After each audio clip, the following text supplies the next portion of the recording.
কিছু কিছু পাবলিক আছে বুঝে কম চিল্লায় বেশি। এমন এক পাবলিক আসছে আমার দোকানে চার্জার নেওয়ার জন্য। ওনার মোবাইল হচ্ছে ওপো A15। এখন A15 তো ফাস্ট চার্জিং শো করে না। সাধারণত A15 চার্জ হওয়ার জন্য মিনিমাম 1.5 থেকে 2 মিনিট সময় লাগে। উনি আইসা বলতেছে তোমার দোকানে সবচেয়ে ভালো চার্জার আমাকে দেখাও।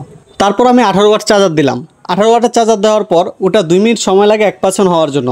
বলো না এটা চলবে না, একটু ভালো মানের দাও। পরে 20 ওয়াট দিলাম, একই অবস্থা। তারপর 25 ওয়াট দিলাম, তারপরে একই অবস্থা। তারপর 33 ওয়াট দিলাম, তারপরে সেম অবস্থা।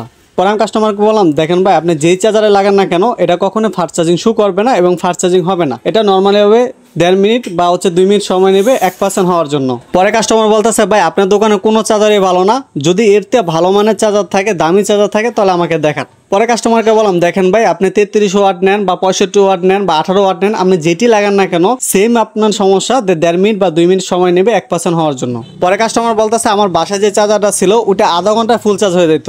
কাস্টমার এই কথাটা শুনে মনটা চাইতেছে মারিটা ফাঁক করে ভিতরে ঢুকা যায়। যাই হোক পরে আসুদা কাস্টমার চার্জার মাজার আতায় মাতায় পরে গেল কয় ভাই আমরা চার্জার বালা না।